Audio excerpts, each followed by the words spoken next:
My name is Lupita Chavez. I am a licensed practical nurse here at Dallas County Hospital. I also work in the education department, education coordinator.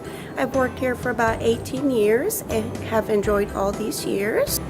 Why partner with Iowa State Extension and Outreach on Abriendo Caminos project? Well, when we heard about the program, we thought it would be a great opportunity for us to bring the community into our hospital and let them know what kind of services we offer. What value or impact did you notice the program have on the community of Perry? At the end of the program, we saw that the families learned a lot about nutrition and spending more time with family, which is the most important of all.